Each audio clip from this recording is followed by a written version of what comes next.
Hello बच्चों, कैसे हो? बढ़िया। आप बढ़िया तो मैं भी बढ़िया। तो देखो बच्चों, आज हमें क्या पढ़ाई करनी है।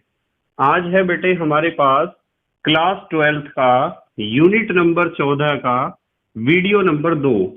तो बेटे ये 14वीं यूनिट का दूसरा वीडियो है।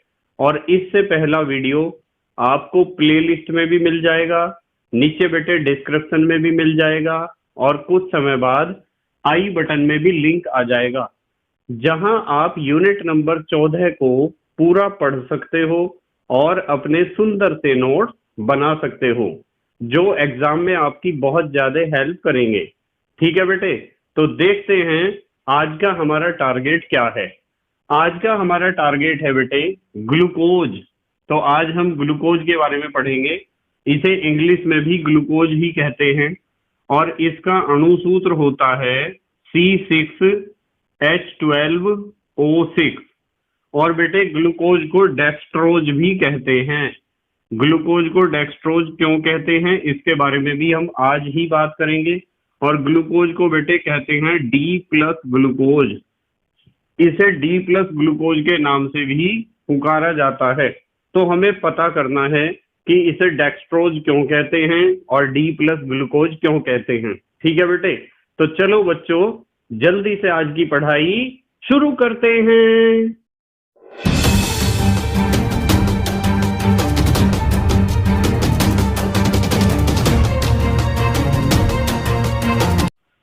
तो बेटे आज हमें बात करनी है ग्लूकोज के बारे में। ठीक है बेटे, तो बोर्ड पे हम लिखते हैं हेडिंग। आज का हमारा टारगेट है ग्लूकोज। लिखते हैं ग्लूकोज। आप भी मेरे साथ साथ लिखा करो बेटे, ग्लूकोज।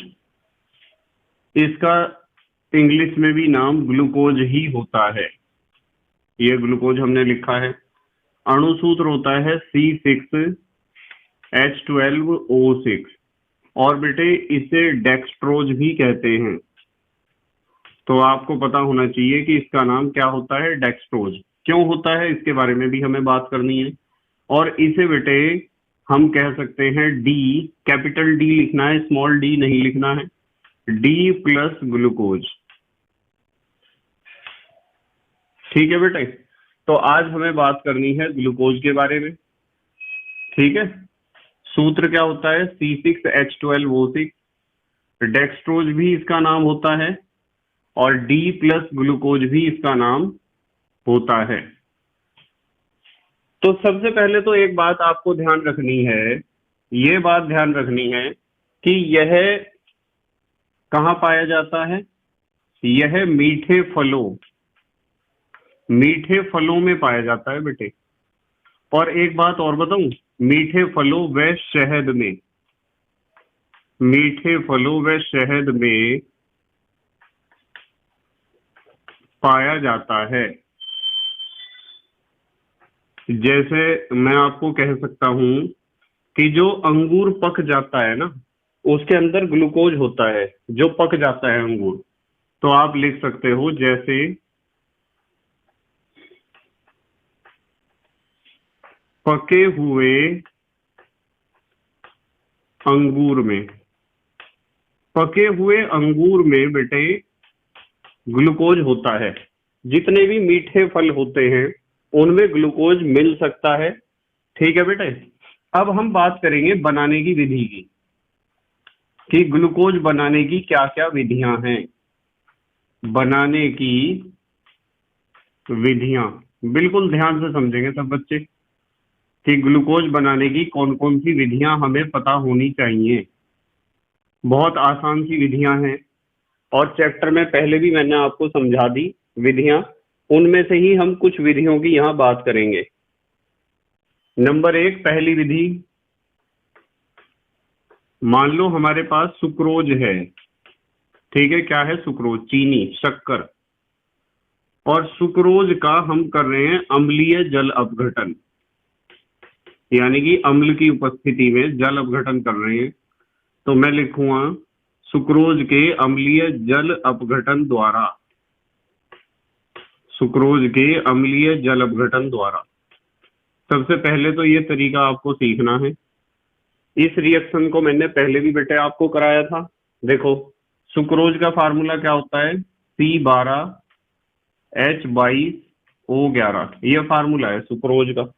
या आप इसे कह सकते हो शक्कर या चीनी भी कह सकते हो।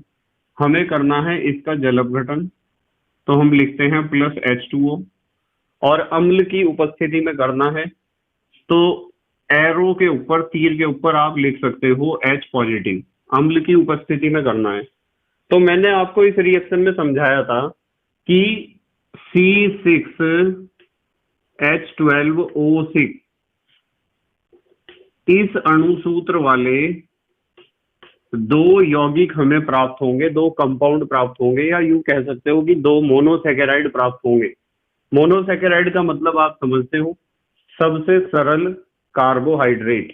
ठीक है बेटे, ये क्या है, ये सुक्रोज है। आपको पता है क्या है बेटे, सुक्रोज। सुक्रोज, ये सुक्रोज है। ये जो दो मोनोसैकेराइड हमें प्राप्त होते हैं, इनमें से एक तो होता है ग्लूकोज। क्या होता है बेटे, ग्लूकोज।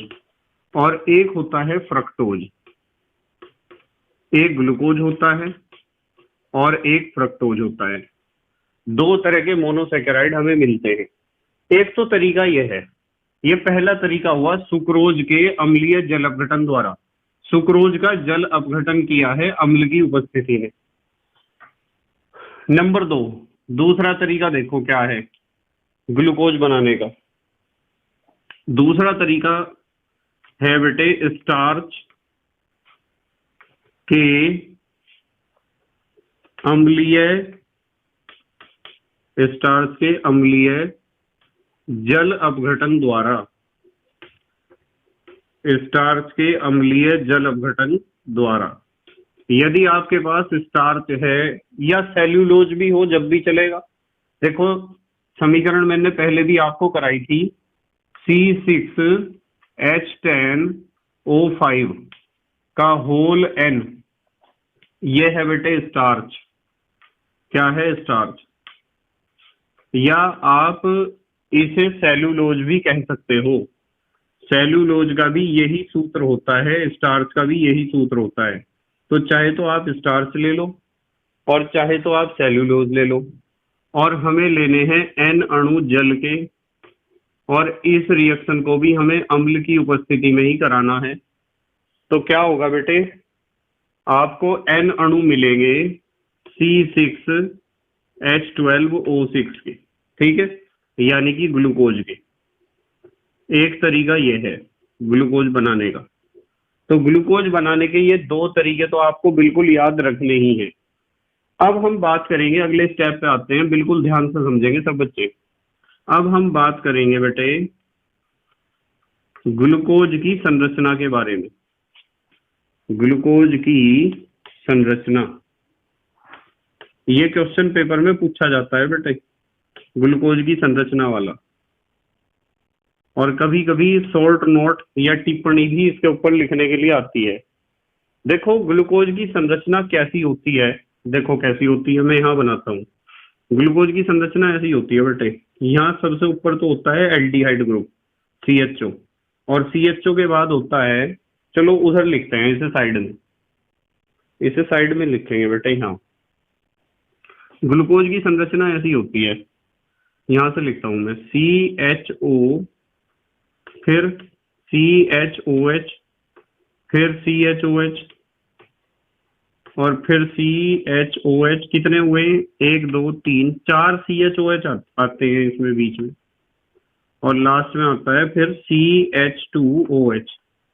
ऐसी संरचना होती है ग्लूकोज की। देखो, 1 2 3 4 5 6 कार्बन है, 1 2 3 4 5 और 6 कार्बन। ऐसी संरचना ग्लूकोज की होती है। और आपको एक बात ध्यान रखनी है, आप इस संरचना को ऐसे बना सकते हो कि आप CHO बनाओ, CHO के बाद सिंगल बॉन्ड, और यहां से लेके और यहां तक के कार्बन CHOH हैं, तो आप लिख सकते हो CHOH का होल 4, और नीचे फिर लिख दो CH2OH। देखो, ये CH2OH छठा कार्बन है, और पहला कार्बन CHO है, छठा CH2OH है, दूसरा, तीसरा, चौथा, पांचवा ये कार्बन CHOH थे, तो हमने एक ही बार लिख के होल 4 कर दिया। तो आप ऐसे भी लिख सकते हो ग्लूकोज के सूत्र को, ठीक है। तो ग्लूकोज जो है वो इस तरह का होता है, देखो ये संरचना होती है ग्लूकोज की, या फिर आप ऐसे भी लिख सकते हो। और ये ग्लूकोज जो है यह एक क्या होता है, यह एक एल्डोहेक्सोज होता है, यानी एल्डिहाइड और 6 कार्बन वाला, यह एक एल्डोहेक्सोज होता है। ये चीज ध्यान रखनी है आपको, क्या होता है, एल्डोहेक्सोज होता है। और एक चीज ये ध्यान रखनी है कि इसे डेक्सट्रोज भी कहते हैं, इसे डेक्सट्रोज भी कहते हैं। ये बात तो मैंने आपको स्टार्टिंग में बताई दी, इसे क्या कहते हैं, डेक्सट्रोज। क्यों कहते हैं, कारण मैं बताऊंगा। इसका कारण यह है कि समतल ध्रुवित प्रकाश के कंपनों को दाईं ओर घुमाता है ये, इसलिए इसे डेक्सट्रोज कहते हैं। डेक्स्ट्रो रोटेटरी होता है, कैसा होता है, डेक्स्ट्रो रोटेटरी। हिंदी में कहते हैं हम दक्षिण ध्रुवण घूर्णक, इसलिए इसे डेक्स्ट्रोज कहते हैं, ठीक है बेटे। अच्छा, एक बहुत अच्छी बात करेंगे, चलो ये जो संरचना है ना, पेपर में सवाल आएगा कि सिद्ध करो ग्लूकोज में 6 कार्बन परमाणु होते हैं, सिद्ध करो ग्लूकोज में एक एल्डिहाइड ग्रुप होता है, सिद्ध करो ग्लूकोज में 1 2 3 4 5 OH ग्रुप होते हैं, सिद्ध करो ग्लूकोज में एक प्राथमिक हाइड्रोक्सी ग्रुप होता है। देखो OH जिस कार्बन से अटैच है वो प्राइमरी है, पर ये वाला OH जिस कार्बन से अटैच है वो कार्बन तो सेकेंडरी है। तो ये जो OH ग्रुप है 4, ये तो सेकेंडरी OH ग्रुप है, और ये वाला OH ग्रुप प्राइमरी है। तो सिद्ध करो ग्लूकोज में केवल एक प्राथमिक OH समूह होता है। इस तरह के क्वेश्चन आते हैं। तो हम कैसे कह रहे हैं कि ग्लूकोज की संरचना ऐसी है, क्या हमारे पास कुछ सबूत हैं इस बात को सिद्ध करने के लिए? तो ये क्वेश्चन आपको जरूर आना चाहिए। यहां से मैं आपको बता रहा हूं, ग्लूकोज की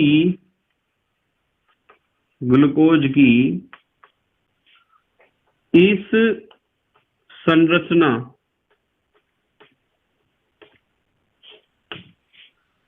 के पक्ष में, इस संरचना के पक्ष में निम्नलिखित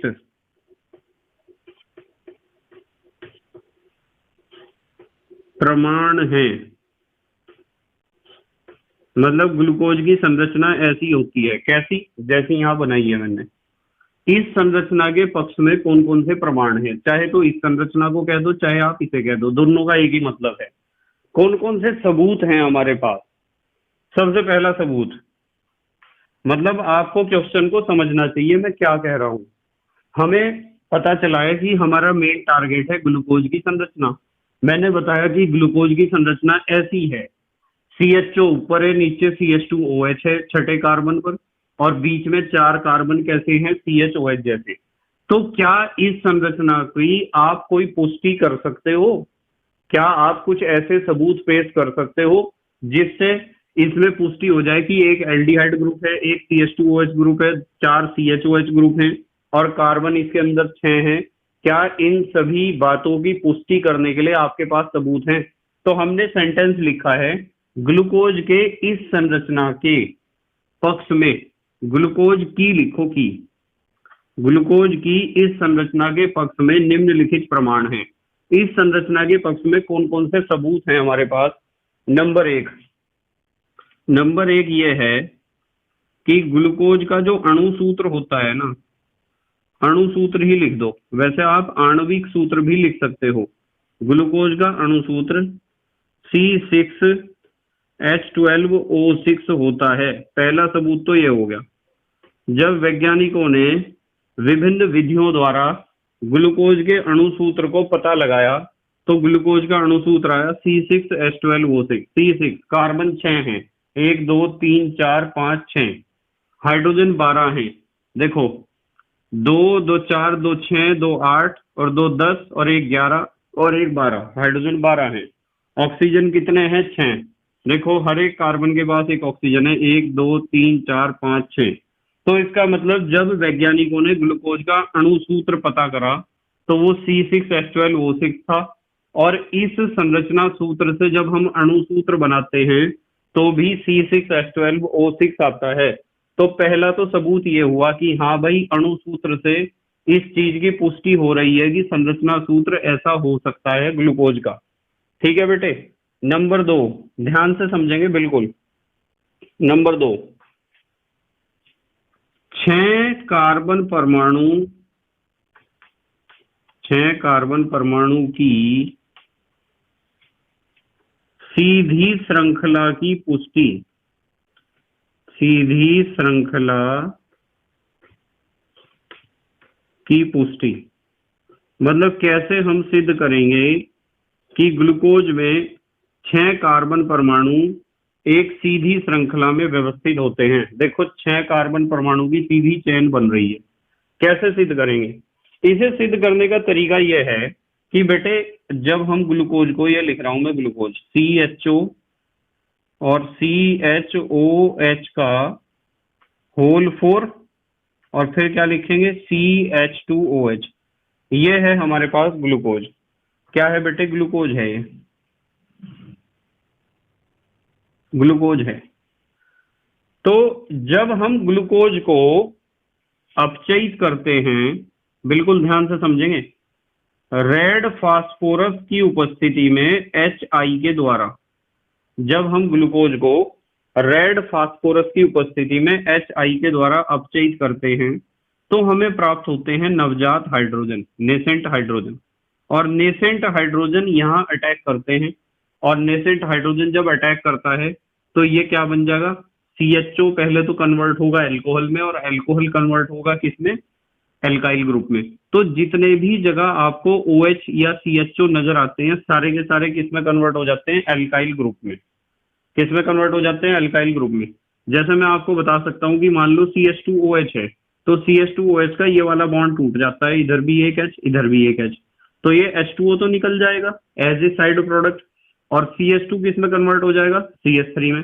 ऐसा ही यहाँ होगा, एक H इधर एक H इधर, CH2 बचेगा यहाँ और H2O निकल जाएगा बाहर। और यहाँ CHO पहले तो बदलेगा किसमें? एल्कोहल में, OH ग्रुप में। और जब वो OH ग्रुप में बदल जाएगा तो OH ग्रुप का दोबारा फिर रिडक्शन हो गए वो CH2OH बनेगा ना, यहाँ दोबारा फिर रिडक्शन हो गए क्या होगा बेटे? CH3 ही बन जाएगा। इसका मतलब ये है कि जब आप ग्लूकोज को रेड फास्फोरस और HI के साथ गर्म करते हो तो रेड फास्फोरस और HI से आपको मिलते हैं नवजात हाइड्रोजन, और नवजात हाइड्रोजन इन सब का, चाहे तो वो OH ग्रुप हो चाहे वो CHO ग्रुप हो, इन सब का कर देते हैं अपचयन। मैंने आपको बताया है OH ग्रुप का अपचयन कैसे किया जाता है जब हम एल्कोहल, फिनॉल और ईथर पढ़ रहे थे। मैंने आपको बताया है कि CHO मीन्स एल्डिहाइड ग्रुप का अपचयन कैसे होता है जब हम aldehyde, ketone and carboxylic acid पढ़ रहे थे। ये अपचयन मैंने आपको OH का भी करना सिखा रखा है और CHO का भी। नवजात हाइड्रोजन बॉन्ड को तोड़ते रहते हैं और जुड़ते रहते हैं दोनों तरफ। तो जब हम ग्लूकोज का रेड फास्फोरस और HI के द्वारा अपचयन करते हैं तो हमें कुछ इस तरह का प्रोडक्ट मिलता है, 1 carbon, 2 carbon, 3 carbon, 4 carbon, 5 carbon और 6 कार्बन। इस तरह का प्रोडक्ट मिलता है जिसे आप कह सकते हो एन हेक्सेन। नॉर्मल हेक्सेन है ना बेटे, हम इसे कह सकते हैं नॉर्मल हेक्सेन। अब मुझे एक बात बताओ, यदि आप ग्लूकोज का अपचयन करते हो तो आपको नॉर्मल हेक्सेन मिलता है, यानी सीधी श्रृंखला कार्बन परमाणुओं वाला हेक्सेन मिलता है। तो इसमें हेक्सेन में कितने कार्बन है? 6। इससे पता चलता है कि 6 कार्बन परमाणुओं की सीधी श्रृंखला है किसके अंदर? ग्लूकोज के अंदर। देखो 6 कार्बन परमाणुओं की सीधी श्रृंखला है। तो यहाँ हमने 2 बातों की पुष्टि कर दी है, 2 बातों के लिए सबूत दिए हैं। सबसे पहले इस संरचना के पक्ष में सबूत है कि ग्लूकोज का अणुसूत्र पता चला C6H12O6 है, जो इस संरचना की पुष्टि करता है। नंबर 2 पता चला कि 6 कार्बन परमाणुओं की सीधी श्रृंखला की पुष्टि कैसे होती है? जब ग्लूकोज का हम अपचयन करते हैं रेड फास्फोरस और HI के द्वारा, तो हमें 6 कार्बन परमाणुओं की एल्केन वाली सीधी श्रृंखला मिलती है, यानी नॉर्मल हेक्सेन हमें मिलता है। इससे पुष्टि होती है कि ग्लूकोज में 6 कार्बन परमाणुओं की सीधी श्रृंखला उपस्थित है। अगले सबूत भी हम पेश करेंगे, पहले आप जल्दी से स्क्रीनशॉट ले लो। ले लिया बेटे स्क्रीनशॉट? ठीक है। नंबर 3, तीसरी चीज की पुष्टि करते हैं, और तीसरी चीज है बेटे कार्बोनिल ग्रुप।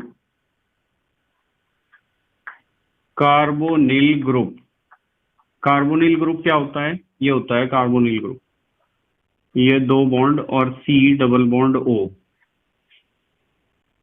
की पुष्टि। कार्बोनिल ग्रुप का सबूत हम कैसे देंगे, बिल्कुल ध्यान से समझेंगे आप। देखो मैंने संरचना बना दी है ग्लूकोज की, 6 कार्बन अलग दिखाई दे रहे। देखो पहला कार्बन, दूसरा, तीसरा, चौथा, पांचवा, छठा।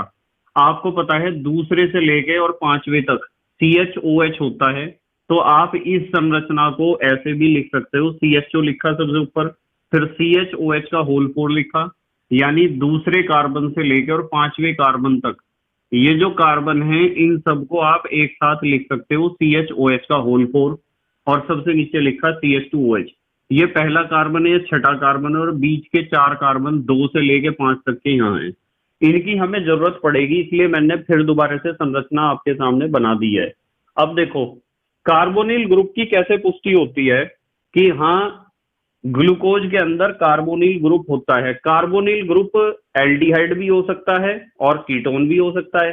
तो पहले तो इस बात की ही पुष्टि कर लें कि कार्बोनिल ग्रुप है या नहीं है। CHO है भाई, CHO एक कार्बोनिल ग्रुप है, तो हमें पहले पुष्टि करनी है कि कार्बोनिल ग्रुप इसके अंदर होता है। देखो बेटे, मान लो आपके पास ये ग्लूकोज है CHO, और CHOH का क्या लिखूंगा बेटे मैं, होल 4, और फिर लिखूंगा CH2OH। ये ग्लूकोज है। जब इस ग्लूकोज का रिएक्शन आप हाइड्रोक्सिल एमीन के साथ करते हैं, यानी NH2OH, ये है हाइड्रोक्सिल एमीन। जब हाइड्रोक्सिल एमीन के साथ हम रिएक्शन करते हैं ना, तो यहां से H2 निकलता है और यहां से O निकलता है, तो ये निकल जाता है H2O। ठीक है, और मेन प्रोडक्ट क्या बनता है, CH double bond N single bond OH। ये ऑक्साइन बनता है बेटे। क्या बनता है? ऑक्साइन। CHOH का होल 4 ज्यों का त्यों रहेगा, और CH2OH ज्यों का त्यों रहेगा। जब हम aldehyde, ketone and carboxylic acid पढ़ रहे थे, तो एल्डिहाइड और कीटोन के ऊपर हाइड्रोक्सिल एमीन का रिएक्शन मैंने आपको सिखाया था, जिससे इस तरह का प्रोडक्ट बन रहा था जिसे हम कहते हैं ऑक्साइन। तो यदि ये ग्लूकोज है ना बेटे, ग्लूकोज, मान लो ये ग्लूकोज है, तो ये क्या होगा, ये होगा ग्लूकोज ऑक्साइम, OXIME। तो ग्लूकोज ऑक्साइम बनता है, और ग्लूकोज ऑक्साइम बनता है जब हाइड्रोक्सिल एमीन से क्रिया कराते हैं। तो इस बात से पुष्टि होती है कि हाँ ग्लूकोज के पास एक कार्बोनिल ग्रुप हो सकता है, और कार्बोनिल ग्रुप जरूर होगा। इसी तरीके से एक सबूत और दे सकते हो आप। मान लो आपके पास ये ग्लूकोज है, CH double bond O, CHOH का होल 4 और CH2OH, ये ग्लूकोज है। इसके ऊपर यदि आप हाइड्रोजन साइनाइड का रिएक्शन कर दोगे ना, HCN का, ये भी aldehyde, ketone and carboxylic acid में मैंने आपको सिखाया था। एल्डिहाइड और कीटोन वाले चैप्टर में ये रिएक्शन हमने करे थे, इसलिए इन रिएक्शन को हम रिपीट कर रहे हैं एल्डिहाइड और कीटोन की प्रेजेंस को पुष्टि करने के लिए, यानी कि उनकी उपस्थिति को दिखाने के लिए। क्या होता है, यहां से बॉन्ड टूटता है, यहां तो जुड़ेगा H और यहां जुड़ेगा CN, प्रोडक्ट बनता है CH, ऊपर तो बन जाएगा OH, यहां बन जाएगा CN, और ये हो जाएगा आपका CHOH का होल 4, और नीचे है CH2OH। तो यदि ये ग्लूकोज है, ये क्या है, ग्लूकोज, तो ये बेटे क्या है, जब हाइड्रोजन साइनाइड रिएक्शन करता है तो क्या बनता है, साइनोहाइड्रीन। क्या बनता है, साइनोहाइड्रीन। तो इसे आप कहोगे ग्लूकोज साइनोहाइड्रीन, ये बनेगा ग्लूकोज साइनोहाइड्रीन। तो ग्लूकोज साइनोहाइड्रीन से भी इसी बात का पता चलता है कि हाँ, ग्लूकोज के पास कोई ना कोई कार्बोनिल ग्रुप है। ग्लूकोज के पास कोई ना कोई क्या है, कार्बोनिल ग्रुप। अब वो कार्बोनिल ग्रुप है कौन सा, ये तो समझना हमें कौन सा है वो।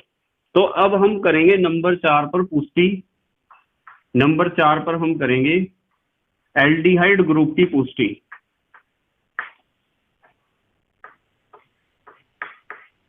कि वो जो कार्बोनिल ग्रुप है ना, वो एल्डिहाइड है। क्योंकि कार्बोनिल ग्रुप में तो बेटे एल्डिहाइड भी हो सकता है वो, और कीटोन भी हो सकता है।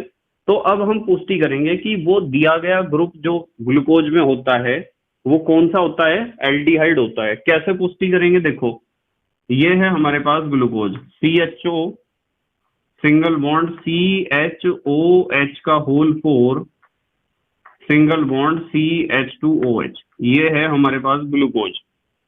और ग्लूकोज को आप ब्रोमीन जल से ट्रीट करोगे, ये लिख दिया ब्रोमीन वाटर। यदि ब्रोमीन वाटर से आप इसे ट्रीट करोगे, जो एक दुर्बल आक्सीकारक है, थोड़ा दिमाग लगाना पड़ेगा, क्या है, दुर्बल आक्सीकारक, वीक ऑक्सीडाइजिंग एजेंट है। तो दुर्बल आक्सीकारक है तो क्या होता है, ये जो CHO ग्रुप है वो COOH में कन्वर्ट हो जाता है ऑक्सीकरण होने के कारण। आपको पता है एल्डिहाइड का ऑक्सीडेशन कार्बोक्सिलिक एसिड में होता है, ये बात मैंने कई बार आपको समझाई है। और ये अल्कोहल वाले जो ग्रुप हैं, ये चार चार अल्कोहल है ना, ये ज्यों के त्यों रहते हैं। और नीचे वाला अल्कोहल भी ज्यों का त्यों रहता है, CH2OH वाला। मतलब आपको मिलता है ग्लूकोनिक एसिड। क्या मिलता है, ग्लूकोनिक एसिड, ग्लूकोनिक एसिड। अब बच्चों के दिमाग में एक प्रॉब्लम क्रिएट हो रही होगी कि सर ठीक है, आपने ग्लूकोज का दुर्बल आक्सीकारक यानी ब्रोमीन जल द्वारा ऑक्सीडेशन किया है। यहाँ हमारा मकसद है ऑक्सीडेशन, ऑक्सीडेशन यानी ऑक्सीकरण हमने किया है यहाँ, और इससे हमें ग्लूकोनिक एसिड मिल गया है। पर इस बात का क्या सबूत है कि यहाँ जो ग्रुप है वो एल्डिहाइड है? इससे कहाँ सिद्ध हो रहा है कि एल्डिहाइड है? बेटे इससे यही तो बात सिद्ध हो रही है कि इसमें एल्डिहाइड ग्रुप है। क्योंकि आपको पता है कि दुर्बल आक्सीकारक द्वारा एल्डिहाइड ग्रुप का ही ऑक्सीडेशन किया जा सकता है कार्बोक्सिलिक एसिड में। ठीक है, मैंने आपको पहले भी पढ़ाया था कि आपके पास जो आक्सीकारक है, यदि वो स्ट्रॉन्ग ऑक्सीडाइजिंग एजेंट है यानी स्ट्रॉन्ग आक्सीकारक है, प्रबल आक्सीकारक है, तो वो शायद ऑक्सीडेशन कर देगा कीटोन का भी।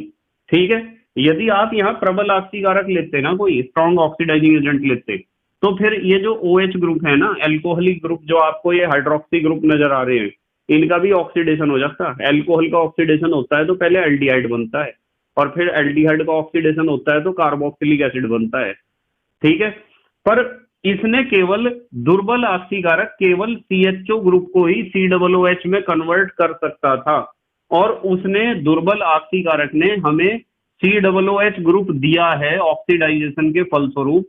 तो हमें समझ जाना चाहिए कि COOH में बदला है, इसके अंदर तो सिर्फ इतनी हिम्मत है कि CHO को ही COOH में बदल सकता है, कीटोन को नहीं बदल सकता।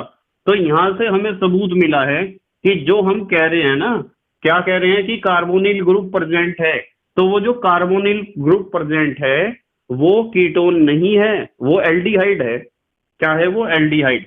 तो यहां से पुष्टि हुई दुर्बल आक्सीकारक के द्वारा। ठीक है बेटे, अब आते हैं नंबर 5 पर। अब देखेंगे किस चीज की पुष्टि करनी है। अब हम पुष्टि करेंगे 5 OH ग्रुप की, 5 OH ग्रुप की। चलो खैर एक चीज और लिख देता हूं यहाँ, अलग अलग कार्बन पर होने की पुष्टि। देखो एक बात बताता हूं आपको, 5 OH ग्रुप की अलग अलग कार्बन पर होने की पुष्टि हम कैसे करेंगे कि आप ग्लूकोज लो CHO, फिर CHOH का क्या है, होल 4, और फिर क्या है CH2OH, ये है भाई। ये तो OH ग्रुप नहीं है, 4 और 1 5, OH ग्रुप तो 5 ही है, देखो 1 2 3 4 5, ये तो CHO ग्रुप है। तो पुष्टि कैसे होती है कि जब हम एसिटिक एनहाइड्राइड से रिएक्शन करते हैं ना, CH3CO CH3COO, ऐसा ही तो होता है एसिटिक एनहाइड्राइड। तो एसिटिक एनहाइड्राइड से जब हम रिएक्शन करते हैं तो यहाँ से तो ये निकलता है H हर एक जगह से, मतलब एल्कोहल में यहाँ से भी, यहाँ से भी, यहाँ से भी, यहाँ से भी और यहाँ से भी। मैं सिर्फ एक जगह दिखा रहा हूँ, यहाँ 4 H हैं, इनमें से भी सब में से H निकलेगा और यहाँ से निकलेगा ये इतना हिस्सा, देखो ध्यान से जरा, CH3COOH, मतलब आपको CH3COOH मिलेगा as a side product acetic acid. जब यहाँ से भी H निकल गया और इन चारों जगह से H निकल गया, तो जहां जहां से भी H निकला है वहां क्या आएगा, COCH3, तो CH2COOCH3। ध्यान से समझो, मतलब जहां जहां से H निकला है ना, ये H, वहां जहां से भी H निकला है वहां क्या आएगा, COCH3। तो ऊपर तो रहेगा CHO, ये तो हमारे पास ज्यों का त्यों रहेगा CHO। और यहाँ क्या लिखूं मैं, यहाँ लिखेंगे CHO तो था ही, क्या मैं ऐसे लिख सकता हूँ, ऐसे देखो, एक O पहले से ही था, एक O नया आया है, एक कार्बन आया है और CH3। अटैकिंग रिएजेंट तो यही है ना, COCH3 अटैक कर रहा है यहाँ पर, तो इसे हम लिखेंगे होल 4 और नीचे लिखेंगे देखो CH2 CH2COOCH3। इस तरह का प्रोडक्ट हमें मिलता है, यानी 5 जगह रिएक्शन होती है। कितनी जगह रिएक्शन हुई, 5 जगह, 4 तो ये और 1 ये, और पांचों जगह आपको क्या मिलता है, आपको COO यानी एस्टर ग्रुप बीच में मिलता है। इसे आप कह सकते हो ग्लूकोज पेंटा एसीटेट। क्या कह सकते हो, ग्लूकोज पेंटा एसीटेट। तो यदि आपको ग्लूकोज का एसिटिक एनहाइड्राइड से रिएक्शन करने पर 5 जगह एसीटेट ग्रुप अटैच मिलता है या एस्टर मिलता है 5 जगह बना हुआ, यानी ग्लूकोज पेंटा एसीटेट मिलता है, तो इस बात की पुष्टि होती है कि हाँ ग्लूकोज के अंदर 5 OH ग्रुप प्रेजेंट हैं। तो 5 OH ग्रुप की उपस्थिति की पुष्टि यहाँ से होती है। अब कुछ बच्चों के दिमाग में क्वेश्चन ये भी आ रहा होगा कि सर एक बात बताओ, चलो 5 OH ग्रुप की पुष्टि हो चुकी है, पर इस बात की पुष्टि कहाँ हुई है कि पांचों OH ग्रुप अलग अलग कार्बन परमाणु पर उपस्थित हैं। इस बात की पुष्टि कहाँ हुई है कि पांचों OH ग्रुप अलग अलग कार्बन परमाणु पर उपस्थित हैं। बेटे इसकी पुष्टि भी हुई है, क्योंकि हमें जो प्रोडक्ट मिलता है उसमें पेंटा एसीटेट मिलता है, सारे COO ग्रुप जो है अलग अलग कार्बन से अटैच होते हैं। इस तरह हुई है पुष्टि। और ऐसे नहीं हुई है तो सुनो ध्यान से, यदि दिमाग आपका ठीक काम करता है तो, क्योंकि मैंने आपको बहुत सारी बातें सिखा रखी हैं। क्या आपको एक बात नहीं सिखाई है कि एक कार्बन के ऊपर एक से ज्यादा OH नहीं रुक सकते हैं, एक कार्बन के ऊपर एक से ज्यादा OH ग्रुप अटैच नहीं हो सकते हैं। यदि एक कार्बन के ऊपर 2 OH ग्रुप अटैच होते हैं तो वो स्ट्रक्चर भी अनस्टेबल होता है, अस्थायी। एक कार्बन के ऊपर यदि 3 OH ग्रुप अटैच होते हैं तो वो वाला संरचना भी अस्थायी होता है, पता है ना इस बात का। तो एक कार्बन के ऊपर 5 OH ग्रुप तो अटैच हो ही नहीं सकते हैं, क्योंकि सारी दुनिया को पता है कि ग्लूकोज एक स्थायी यौगिक है। स्थायी है ना, ग्लूकोज यदि आप बाजार से खरीद के ले गए एक डब्बा ग्लूकोज का पानी में घोल के पीने के लिए, तो क्या वो ग्लूकोज घर तक आते आते रिएक्शन कर जाएगा किसी चीज के साथ, हवा या पानी के साथ? नहीं करेगा, वो ग्लूकोज रखा रहेगा ज्यों का त्यों। इसका मतलब ग्लूकोज एक स्टेबल कंपाउंड है। और यदि वो स्थायी यौगिक है और उसके अंदर 5 OH ग्रुप प्रेजेंट हैं, तो आपको समझ जाना चाहिए कि पांचों OH ग्रुप अलग अलग कार्बन पे प्रेजेंट होंगे, इसलिए वो कैसा है, स्थायी यौगिक है, स्टेबल कंपाउंड है। तो यहाँ से भी तो सिद्ध होती है ये बात कि जितने भी OH ग्रुप हैं वे सारे क्या हैं, अलग अलग कार्बन पर अटैच हैं। अच्छा एक चीज का और सबूत पेश करेंगे, चलो एक चीज का और सबूत पेश करेंगे। एक प्राथमिक अल्कोहल की उपस्थिति, एक प्राथमिक अल्कोहल ग्रुप की उपस्थिति की पुष्टि कि इसके पास केवल एक प्राइमरी अल्कोहलिक ग्रुप है। देखो ये OH जिस कार्बन से अटैच है वही तो एक कार्बन से अटैच है, प्राइमरी कार्बन तो ये है, तो ये वाला OH प्राइमरी OH कहा जाएगा। ये तो OH जिस कार्बन से अटैच है वो तो सेकेंडरी है। अभी सेकेंडरी सेकेंडरी सेकेंडरी यानी 5 OH ग्रुप हैं, 5 में से 4 OH ग्रुप तो सेकेंडरी OH ग्रुप हैं। देखो जब तो हम लिखते हैं 4 को ब्रैकेट में। ये चारों OH ग्रुप कैसे हैं? सेकेंडरी हैं, द्वितीयक हाइड्रोक्सी ग्रुप हैं या द्वितीयक अल्कोहलिक ग्रुप हैं। और यदि इस OH ग्रुप की आप बात करते हो, ये OH ग्रुप जिस कार्बन से अटैच है वो कार्बन प्राइमरी कार्बन है या प्राथमिक कार्बन परमाणु है। इसलिए हम कहेंगे कि ग्लूकोज में क्या है? केवल एक प्राइमरी OH ग्रुप है। अब इस बात की पुष्टि कैसे होगी? इस बात की पुष्टि ऐसे होगी कि यदि आप ग्लूकोज को लेते हो ना, CHO, ध्यान से देखियो जरा, सिंगल बॉन्ड CHOH का होल 4 और सिंगल बॉन्ड CH2OH, ये है, ये ग्लूकोज है। यदि आप ग्लूकोज का ऑक्सीडेशन मार देते हो HNO3 से, HNO3, इससे हम ऑक्सीडेशन करते हैं इसका, तो इसके ऑक्सीडेशन से हमें क्या प्रोडक्ट मिलता है भाई? HNO3 इसे तो ऑक्सीडाइज कर देगा, CHO को ऑक्सीडाइज कर देगा, और जो ये प्राइमरी अल्कोहल है इसे भी ऑक्सीडाइज कर देगा। सेकेंडरी अल्कोहल को ऑक्सीकृत करना थोड़ा मुश्किल होगा, इसके लिए ये सेकेंडरी अल्कोहल को ऑक्सीडाइज नहीं करता है, ध्यान रखेंगे ये बात। COOH यहाँ भी आ गया, सिंगल बॉन्ड CHOH का होल 4, इनका कुछ नहीं बिगड़ा, OH ग्रुप का, सेकेंडरी OH ग्रुप थे। और यहाँ जो है COOH, इसका क्या हुआ है? CH2OH यानी प्राइमरी अल्कोहल का भी ऑक्सीडेशन हो गया है कार्बोक्सिलिक एसिड में। इसे कहते हैं सैकेरिक एसिड। क्या कहते हैं? SACCHARIC, सैकेरिक एसिड कहते हैं बेटे इसे। क्या कहते हैं? सैकेरिक एसिड। और यदि आपके पास ग्लूकोनिक एसिड है ना, ग्लूकोनिक एसिड, मान लो आपके पास ग्लूकोनिक एसिड है, COOH है, CHOH का होल 4 है और CH2OH है, ग्लूकोज का कार्बोक्सिलिक एसिड है ये, ग्लूकोनिक एसिड। तो यदि ग्लूकोनिक एसिड का भी आप ऑक्सीडेशन करोगे ना, और HNO3 के द्वारा, नाइट्रिक एसिड के द्वारा, तो भी आपको सैकेरिक एसिड ही मिलेगा। ठीक है, सैकेरिक एसिड तब भी मिलेगा। ये क्या है? Gluconic acid.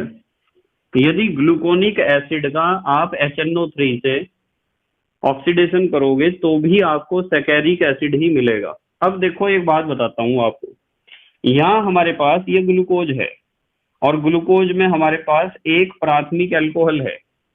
तो जो HNO3 है उसकी एक बात तो पक्की है कि HNO3 CHO को COOH में ऑक्सीडाइज कर देगा, पर वो प्राथमिक अल्कोहल को भी पहले एल्डिहाइड में और एल्डिहाइड को फिर किसमें? COOH में कन्वर्ट कर देगा, ऑक्सीडाइज कर देगा। तो हमें पता चला है कि जब हम ग्लूकोज का ऑक्सीडेशन HNO3 से करते हैं तो हमें सैकेरिक एसिड मिलता है, यानी ऊपर भी COOH नीचे भी COOH। तो हमें समझ जाना चाहिए कि इसमें CHO की पुष्टि तो हमने कर ही दी थी, यहाँ CHO है एक, पर यदि नीचे भी आपके पास COOH आ रहा है तो आपको समझ जाना चाहिए कि नीचे अल्कोहल जो है वो प्राइमरी अल्कोहल है, ये अल्कोहल प्राइमरी अल्कोहल है या प्राइमरी हाइड्रोक्सी ग्रुप अटैच है, क्योंकि ग्लूकोनिक एसिड भी ग्लूकोज से ही बनता है। ग्लूकोनिक एसिड का यदि आप ऑक्सीडेशन करते हो HNO3 से तो भी आपको सैकेरिक एसिड मिलता है, क्योंकि इसका तो ऑक्सीडेशन हो ही चुका है, पर प्राइमरी अल्कोहल का ही ऑक्सीडेशन HNO3 कर सकता है, इससे आपको सैकेरिक एसिड मिलता है। तो समझ जाना चाहिए कि हाँ, इसके अंदर ग्लूकोनिक एसिड में सबसे लास्ट वाले कार्बन पर प्राइमरी OH ग्रुप अटैच है, क्योंकि ये भी आखिरकार बना तो था ग्लूकोज से ही। ग्लूकोज से ही हमें क्या मिला था? Gluconic acid. देखो जब हमने ग्लूकोज का दुर्बल ऑक्सीकारक से ऑक्सीकरण करा था तो हमें ग्लूकोनिक एसिड मिला था। देखो, और ये ऑक्सीकारक जो हम इस्तेमाल कर रहे हैं HNO3, वो Br2 जल यानी ब्रोमीन जल से थोड़ा सा स्ट्रॉन्ग ऑक्सीडाइजिंग एजेंट है, इसलिए उसने क्या करा, प्राइमरी अल्कोहल को भी ऑक्सीडाइज कर दिया। ये ब्रोमीन जल ऐसा है कि केवल एल्डिहाइड को ही ऑक्सीडाइज कर पाएगा। ठीक है बेटे, तो ये कितने सबूत हैं हमारे पास? 6 सबूत हैं। कितने सबूत हैं? 6।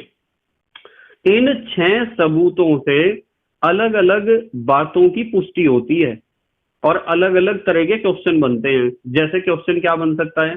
सिद्ध करो कि ग्लूकोज में 6 कार्बन परमाणुओं की सीधी श्रृंखला होती है। तो आप क्या कहोगे कि रेड फास्फोरस और HI द्वारा अपचयन करके देख लो, 6 कार्बन वाली सीधी श्रृंखला का एल्केन मिलेगा आपको, यानी हेक्सेन मिलेगा। और यदि हेक्सेन मिल गया तो इस बात की पुष्टि होगी कि 6 कार्बन की सीधी श्रृंखला है। वे कह सकते हैं सिद्ध करो कि अल्कोहल जो आपका ग्लूकोज है, ग्लूकोज में क्या होता है? ग्लूकोज में कार्बोनिल ग्रुप प्रेजेंट होता है। तो आप हाइड्रोक्सिल एमीन से रिएक्शन करके दिखा दो, हाइड्रोजन साइनाइड से रिएक्शन करके दिखा दो। फिर आपके पास क्वेश्चन आ सकता है कि सिद्ध करो कि ग्लूकोज में CHO ग्रुप प्रेजेंट होता है, तो ये रिएक्शन दिखा दो। सिद्ध करो ग्लूकोज में 5 OH ग्रुप प्रेजेंट होते हैं अलग अलग कार्बन पर, तो ये रिएक्शन करके दिखा दो। सिद्ध करो ग्लूकोज में एक प्राइमरी अल्कोहल होता है, तो ये रिएक्शन करके दिखा दो। बताओ समझ में आया क्या क्वेश्चन किस तरह का पूछा जाता है? ठीक है, जल्दी से स्क्रीनशॉट लो। अच्छा, आप स्क्रीनशॉट लो बेटे, ले लिया स्क्रीनशॉट? ठीक है, देखो एक बात बताता हूँ बेटे, बहुत बढ़िया, ध्यान से समझना। ये जो हमने पढ़ा है ग्लूकोज, ग्लूकोज की हमने संरचना की पुष्टि की है। ठीक है, तो एक वैज्ञानिक आए, उनका नाम था फिशर। क्या नाम था? फिशर। उन्होंने क्या काम करा कि ये जो हमने 6 बातें अभी पढ़ी हैं, लगभग 6 बातें हमने क्या करी हैं? पढ़ी हैं, पुष्टि की है 6 बातों की। इसके अलावा भी बहुत सारे गुणों का अध्ययन करा ग्लूकोज के। किसने करा बेटे? फिशर ने। फिशर ने ग्लूकोज के बहुत सारे गुणों का अध्ययन किया और बहुत सारे गुणों का अध्ययन करने के बाद वे एक निष्कर्ष पर पहुंचे कि ग्लूकोज की संरचना ऐसी होती है। कैसी? देखो जरा ध्यान से। उन्होंने बताया कि ग्लूकोज की संरचना ऐसी होती है कि उसमें सबसे ऊपर तो होता है CHO ग्रुप। क्या होता है? CHO। और CHO के बाद दूसरा कार्बन, तीसरा कार्बन, चौथा कार्बन, पांचवा कार्बन और छठा कार्बन। उन्होंने कहा कि ये जो कार्बन है, 1 2 3 4 5 6, बिल्कुल ध्यान से देखेंगे। उन्होंने कहा ये 6 कार्बन सीधी श्रृंखला में है और पहले कार्बन पे CHO ग्रुप है, दूसरे कार्बन पर इधर H होता है और इधर होता है OH। तीसरे कार्बन पर यह सिस्टम उल्टा हो जाता है, इधर तो होता है OH और इधर होता है H। और बाकी सभी कार्बन पे नॉर्मल स्थिति होती है, इधर H इधर OH, इधर H इधर OH। और जो छठा कार्बन है सबसे लास्ट वाला, वो होता है CH2OH यानी प्राइमरी अल्कोहल। तो ये संरचना दी गई थी किसके द्वारा? फिशर द्वारा। इस संरचना को कुछ बुक्स में ऐसे भी लिखा गया है कि यहाँ तो CHO रखा है, एक रेखा खींच दी है, यहाँ रखा है CH2OH और बीच में इन्होंने 1 2 3 4 इस तरह की रेखाएं खींची हैं। बिल्कुल वही है, यहाँ H और यहाँ OH, यहाँ OH और यहाँ H, यहाँ H, यहाँ OH और यहाँ भी H और यहाँ OH। बस एक जगह देखो आप, ये पहला कार्बन है, ये दूसरा कार्बन है, तीसरा कार्बन, चौथा कार्बन, पांचवा कार्बन और छठा कार्बन। तो संरचना चाहे तो आप ऐसे बना दो, चाहे तो ऐसे बना दो, दोनों बातों का एक ही मतलब है। ये संरचना किसने दी थी? फिशर ने दी थी, ध्यान रखना है आपको। और ग्लूकोज के बहुत सारे गुणों का अध्ययन किया था उन्होंने, उसके आधार पर यह संरचना दी थी। और उन्होंने कहा था कि ग्लूकोज का सही नाम D+ ग्लूकोज होता है। यहां से मैं लिखता हूं, यहां से लिखता हूं, चलो। ग्लूकोज का सही नाम, ग्लूकोज का सही नाम नहीं लिख दिया, बताओ। हो जाती है ऐसी गड़बड़ी, कोई बात नहीं। सही नाम क्या होता है बेटे? D+ glucose. D plus glucose होता है। एक तो ये बात ध्यान रखनी है, ये बात हमें बिल्कुल ध्यान रखनी पड़ेगी कि ये संरचनाएं फिशर ने दी थी, चाहे तो आप ऐसे लिख दो चाहे तो आप ऐसे लिख दो। और ग्लूकोज का सही नाम क्या है? D plus glucose. अब यहाँ सवाल आता है कि क्यों है सर इसका नाम डी प्लस ग्लूकोज? डी जो है वो कैपिटल डी ही आपको लिखना है, स्मॉल डी बिल्कुल भी नहीं लिखना है। यहाँ कैपिटल डी का मतलब है इसकी विशेष संरचना से। इसके संरचना पे यदि आप गौर फरमाओगे तो आपको पता चलेगा कि एक OH इधर है, बाकी सारे OH इधर रखे हुए हैं। तो इस विशेष प्रकार की संरचना यानी इस विशेष प्रकार की व्यवस्था को हम कहते हैं डी फॉर्म। ठीक है, कुछ बच्चे सोचते हैं यहाँ डी का मतलब वो है जो स्मॉल डी था 11th क्लास में, डेक्स्ट्रो रोटेटरी। ध्यान रखना है स्मॉल डी तो होता है दक्षिण ध्रुवण घूर्णक या डेक्स्ट्रो रोटेटरी। यहाँ स्मॉल डी और कैपिटल डी का अंतर आपको पता होना चाहिए।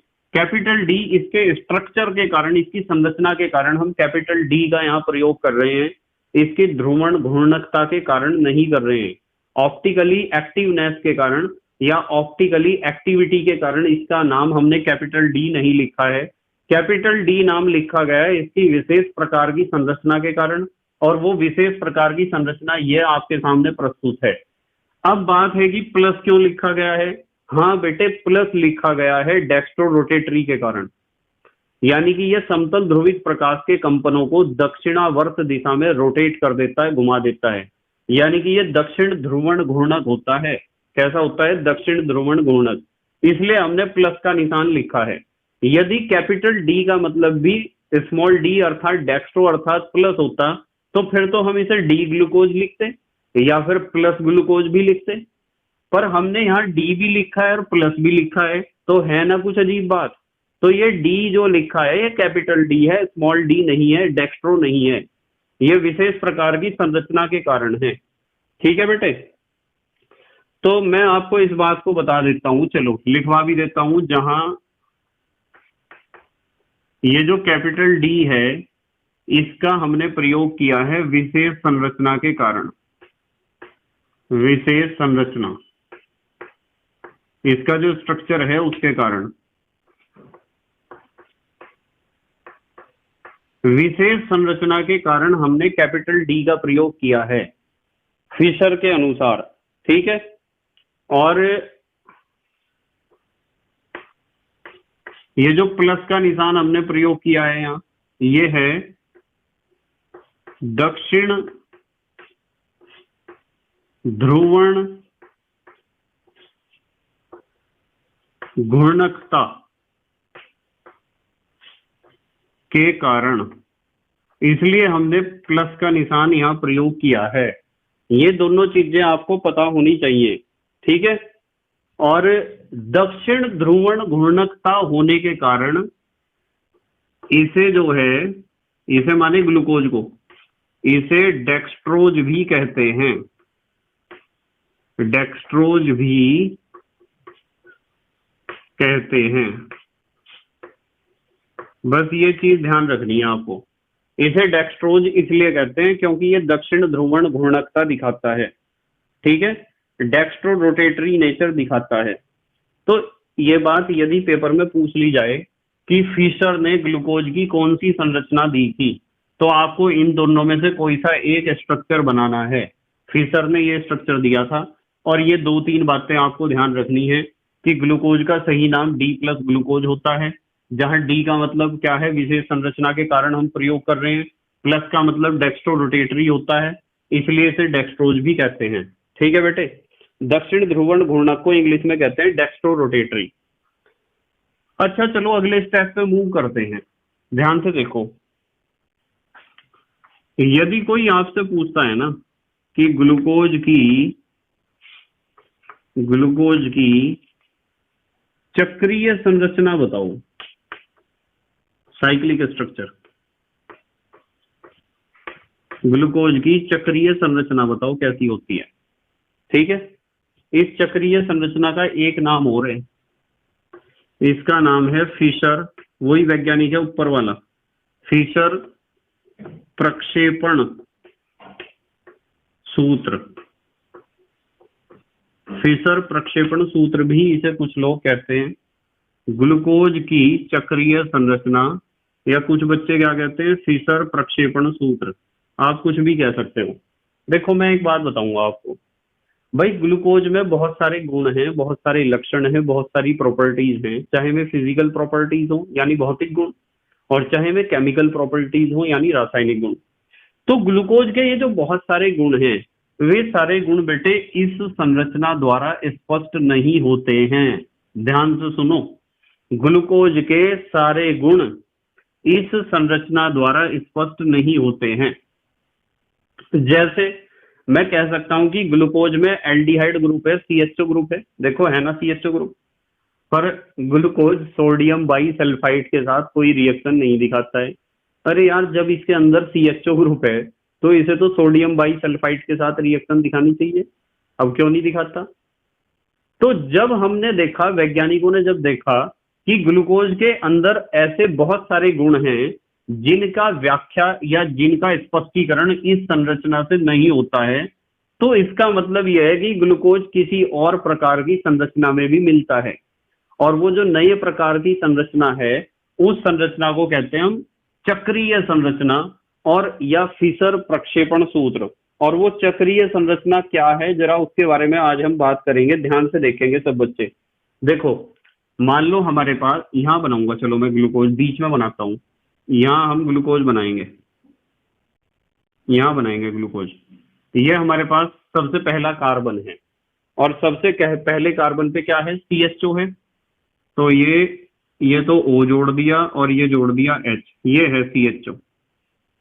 उसके बाद 4 कार्बन कॉमन है, उन्हें इस तरह बना लो, 1 2 3 4, ये बन गए 4 कार्बन। ठीक है, आपको पता है इन 4 कार्बन में हमें क्या करना है, इधर H इधर OH, फिर ये उल्टा हो जाएगा, बस बाकी सब H और OH ही रहेंगे। बिल्कुल ध्यान से समझेंगे, बिल्कुल ध्यान से, ये देखो कहीं कोई कंफ्यूजन नहीं होना चाहिए। और सबसे नीचे क्या है, CH2OH है ना, सबसे नीचे CH2OH, ये ग्लूकोज है। नंबरिंग कर रहा हूं, 1 2 3 4 5 और 6। ठीक है बेटे, होता क्या है कि जो आपका ये डबल बॉन्ड है, पहले कार्बन को ध्यान से देख लो आप, पहला कार्बन देख रहे हो आप, और ये कौन सा कार्बन है, 5वां। पहले यहाँ कार्बन भले ही ना लिखा हो, है कार्बन ही, यहाँ कार्बन नहीं है पर है, ऐसा है बेटे, ऐसा, ऐसे लिख दो चाहे ऐसे लिख दो, एक ही बात है। तो पहले कार्बन और 5वें कार्बन पे गौर फरमाओ जरा, ये कौन सा कार्बन है, 5वां। वैज्ञानिकों ने देखा है कि ये जो हाइड्रोजन एटम है ना, ये वाला हाइड्रोजन एटम, ये हाइड्रोजन एटम चला जाता है इस ऑक्सीजन के पास, तो क्या बन जाएगा, OH।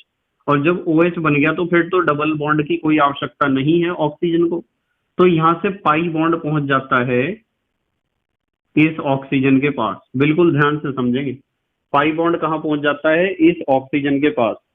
तो होता क्या है बेटे, ऐसा होता है, बिल्कुल ध्यान से समझेंगे। हम यहाँ 2 तरह के, एक तो ये और एक तो ये, 2 तरह के स्ट्रक्चर बनाएंगे, दोनों स्ट्रक्चर आपको ध्यान से देखने हैं।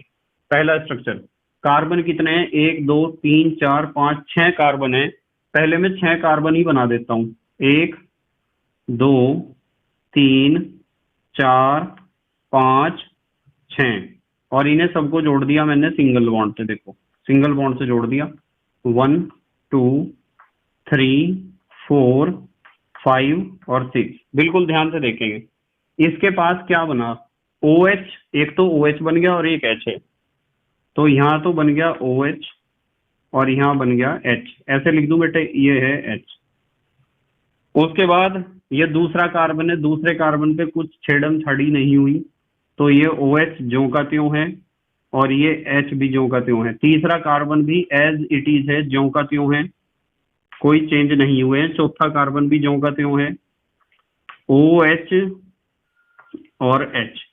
पर 5वें कार्बन का हाइड्रोजन तो है एज इट इज, ज्यों का त्यों।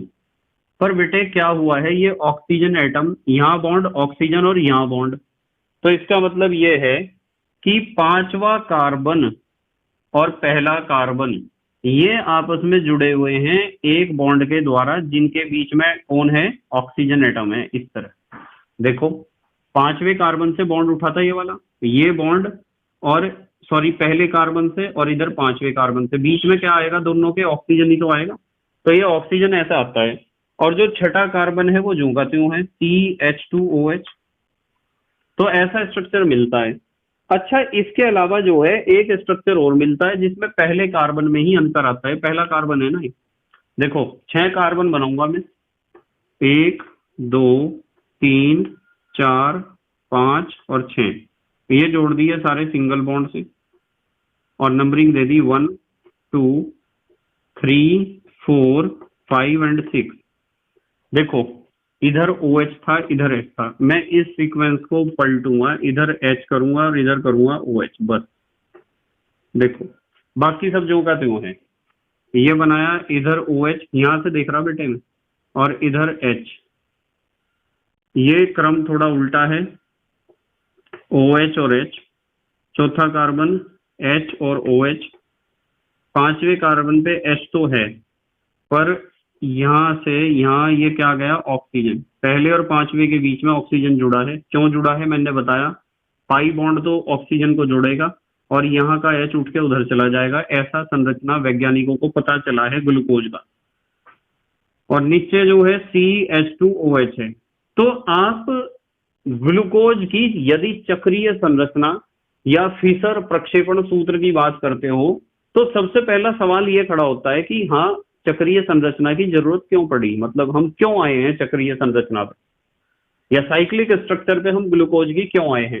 तो आपका जवाब होना चाहिए कि ग्लूकोज के जितने भी रासायनिक गुण हैं या भौतिक गुण हैं, उन सब का स्पष्टीकरण या उन सब की व्याख्या इस पहले वाली फिशर संरचना से नहीं हो पाती है। और जब हम ग्लूकोज की चक्रीय संरचना के बारे में बात करते हैं, तो वहां उन सभी गुणों की व्याख्या हो जाती है जिनकी इस खुली श्रृंखला संरचना से या ओपन चेन स्ट्रक्चर से नहीं हुई थी। इसलिए हम ग्लूकोज की चक्रीय संरचना पर मूव हुए हैं। ठीक है। दूसरी बात कि ग्लूकोज की चक्रीय संरचना में चक्र जो बनता है, साइकिल जो बनता है, वो कौन कौन से कार्बन के बीच बनता है। तो आपको बताना चाहिए पहले और पांचवें कार्बन के बीच चक्र बनता है। किसके बीच, पहले और पांचवें कार्बन के बीच। और कैसे बनता है वो सारी बात मैंने आपको बता दी।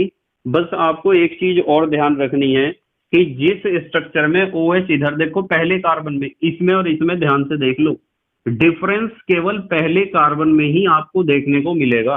पहला कार्बन, बाकी सब जो के तो हैं। पहले कार्बन पे HOH, पहले कार्बन पे HOH, देखो पलट गए नहीं है। जिसमें H लेफ्ट में OH राइट में होता है उसे कहते हैं अल्फा डी ग्लूकोज। मैं यहां लिखता हूं अल्फा डी ग्लूकोज, ये अल्फा डी ग्लूकोज होता है। और इसका जस्ट अपोजिट पहले कार्बन का स्ट्रक्चर कहलाता है बीटा डी ग्लूकोज। इसे आप कह सकते हो beta D glucose, beta D glucose. तो दो तरह के इसके आपको समावयवी मिलेंगे, अल्फा डी ग्लूकोज और बीटा डी ग्लूकोज। और ये दोनों क्या हैं, फिशर प्रक्षेपण सूत्र हैं। ठीक है। अच्छा, एक बात और बताता हूं, इन्हें चक्रीय हेमी एसिटल संरचना भी कहते हैं। चक्रीय हेमी एसिटल, ये हेमी एसिटल ग्रुप होता है ना इस तरह, ये जो O जुड़ा हुआ है। चलो यहां लिख देता हूं, इनका एक और नाम है दोनों संरचनाओं का, इसका और इसका, चक्रीय हेमी एसिटल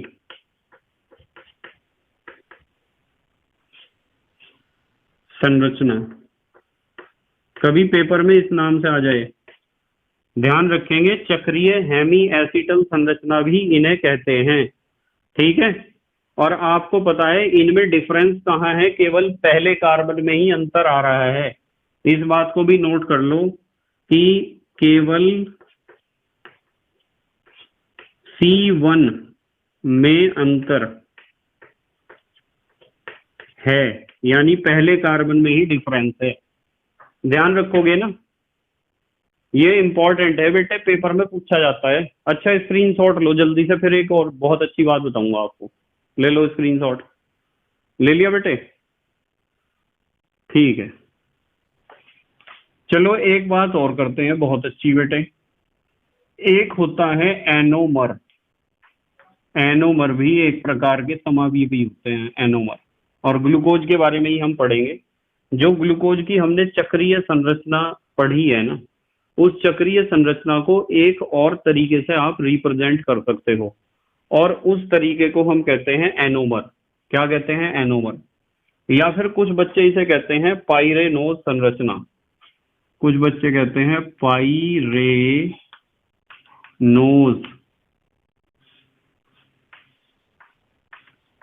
संरचना। ठीक है बेटे, कुछ बच्चे पाइरेनोज संरचना कहते हैं, और कुछ बच्चे कहते हैं हावर्थ, वैज्ञानिक का नाम है प्रक्षेपण सूत्र। हावर्थ प्रक्षेपण सूत्र।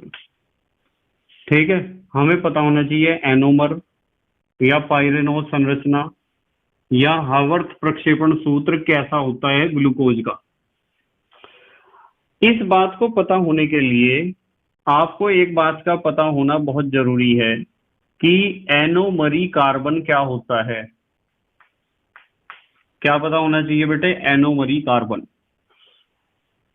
एनोमरी कार्बन का मतलब होता है, पहले कार्बन की बात हम कर रहे हैं C1 की।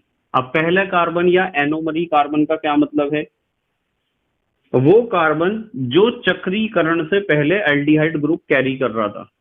तो मैं लिख सकता हूं चक्रीकरण, यानी साइकिल बनने से पहले, चक्र बनने से पहले, चक्रीकरण से पूर्व यानी चक्रीकरण से पहले CHO ग्रुप वाला जो कार्बन होता है ना, समझ रहे हो आप भाई? जब आप ग्लूकोज का चक्र नहीं बनाए थे, खुली संरचना आपने ग्लूकोज की बनाई थी जो फिशर ने हमें दी थी, उसमें चक्र तो नहीं था, और उसमें जो पहला कार्बन था वो क्या था? CHO। तो ऐसे कार्बन को जो चक्रीकरण से पहले CHO ग्रुप कैरी करता है, ऐसे कार्बन को कहते हैं एनोमरी कार्बन। क्या कहते हैं बेटे? एनोमरी कार्बन। इसलिए हम इसे एनोमर कहते हैं, जो संरचना में ग्लूकोज की बनाऊंगा। एनोमर इसलिए कहते हैं क्योंकि इसमें होता है एनोमरी कार्बन। ठीक है बेटे। दूसरी बात, इसे पाइरेनोज संरचना क्यों कहते हैं? पाइरेनोज, ऐसे इसे पाइरेनोज संरचना पता क्यों कहते हैं? क्योंकि इसकी पाइरेन जैसी संरचना होती है। मतलब आप लिख सकते हो पाइरेन से समानता। अब पाइरेन से समानता कैसे होती है देखो, चलो अच्छा बताता हूं आपको। पाइरेन का स्ट्रक्चर कैसा होता है? ऐसा, ये बॉन्ड, ये बॉन्ड, यहाँ ऑक्सीजन एटम होगा, और बेटे यहाँ यहाँ यहाँ और यहाँ देखो षटकोण बन गया। यहाँ डबल बॉन्ड होता है, यहाँ डबल बॉन्ड। ये होता है पाइरेन। क्या होता है? पाइरेन। इसके जैसा स्ट्रक्चर हम ग्लूकोज का बनाएंगे। कैसे बनाएंगे देखो, मैं यहाँ षटकोण ही बनाऊंगा, भले ही ऐसा डिजाइन का ना बनाऊं, षटकोण बनाऊंगा। देखो ये बना लिया षटकोण, ठीक है, और एक षटकोण बना दिया यहाँ। ये बनाए हैं दो षटकोण कह दो या षटभुज कह दो, एक ही बात है। इसमें आपको कार्बन परमाणु दिखाने हैं, उससे पहले ऑक्सीजन को एडजस्ट कर रहा मैं पाइरेन की तरह। यहाँ ऑक्सीजन और यहाँ ऑक्सीजन, ये एडजस्ट कर दिया हमने। ठीक है, कोने पे देखो, यहाँ भी कोने पे था, कोने पे ऑक्सीजन एटम है, और यहाँ दो बॉन्ड, ये बॉन्ड है, ये बॉन्ड है, ये बॉन्ड है, और ये बॉन्ड है। देखो ये बॉन्ड हैं, ये सारे हम बॉन्ड बना रहे हैं, देखो ध्यान से देख रहे हो आप। और मैं आपको बताता हूं कि नंबरिंग यहां से करूंगा मैं, 1 2 3 4 5 एंड 6, छठा कार्बन यहाँ जाएगा ऊपर। इसी तरह यहाँ 1 2 3 4 5 एंड 6। अब देखो पहले कार्बन को ध्यान से, पहले कार्बन पे यहाँ मैंने H बनाया और यहाँ बनाया OH। ठीक है, पहले कार्बन पे H और OH बना दिया, दूसरे कार्बन पे बनाया यहाँ H और यहाँ OH, ये दूसरा कार्बन है। तीसरा कार्बन, तीसरे कार्बन पे हम पलट के बनाएंगे, यहाँ OH, ये तो है OH और ये है H, और चौथा कार्बन नॉर्मल रहेगा HOH, और पांचवा कार्बन नीचे तो H है और ऊपर हमारे पास छठे कार्बन पे आप पूरा लिख दो CH2OH। ठीक है, ऐसी संरचना होती है एनोमर संरचना या पाइरेनो संरचना या हावर्थ प्रक्षेपण सूत्र। अब आपको इसके दो समावयवी बनाने हैं, एक तो ये बना दिया, दूसरे समावयवी में सिर्फ एक डिफरेंस होगा कि यहाँ पहला कार्बन जो है उसमें आपको क्या करना पड़ेगा, पलटना पड़ेगा। नीचे तो हम H लिखेंगे, ऊपर OH, देखो ये OH लिख दिया, ये H। अभी हमने ग्लूकोज की दो चक्रीय संरचना बनाई थी, उन चक्रीय संरचनाओं में अंतर कहाँ आया था, पहले कार्बन पे ही तो आया था बेटे अंतर। तो बस पहले कार्बन पे ही मैं चेंज ला रहा हूं, देखो H ऊपर था नीचे आ गया, OH नीचे था ऊपर आ गया, बाकी सब ज्यों का त्यों होगा। देखो ये H है, OH है, यहाँ तीसरे कार्बन पे OH है, H है, यहाँ पे H है, OH है, और बेटे ये H है, और छठे कार्बन पे आप लिख दोगे CH2OH। तो ये हैं हमारे एनोमर या पाइरेनोज संरचना या हावर्थ प्रक्षेपण सूत्र। ठीक है, ये तो पाइरेन है, आपको पता है, पाइरेन से समानता दिखाने के कारण इन्हें पाइरेनोज संरचना कहते हैं। एनोमर इसलिए कहते हैं क्योंकि इनमें एनोमरी कार्बन यानी पहला कार्बन जो CHO ग्रुप कैरी करने वाला था उसमें डिफरेंस आया है। देखो इसमें तो डिफरेंस आया पहले कार्बन में, इसलिए इन्हें कहते हैं, क्या कहते हैं, एनोमरी संरचनाएं। ठीक है बेटे, अब आपको एक बात ध्यान रखनी है, ये जो है पहले वाला स्ट्रक्चर, इसे आप कह सकते हो alpha D plus glucose, alpha D plus glucose है। और दूसरा क्या हो जाएगा, ये यदि अल्फा स्ट्रक्चर है तो इसे आप बीटा कह दो, बीटा डी प्लस ग्लूकोज। ठीक है बेटे, अल्फा डी प्लस ग्लूकोज और बीटा डी प्लस ग्लूकोज। वैसे आप ग्लूकोज की जगह ग्लूकोपाइरेनोज भी कह सकते हो।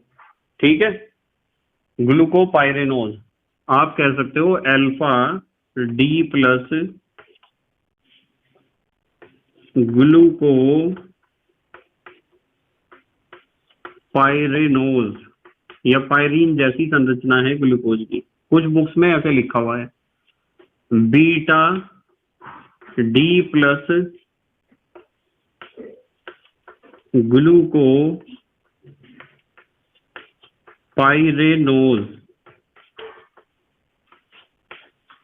ठीक है, तो आप alpha D plus glucopyranose, beta D plus glucopyranose भी कह सकते हो।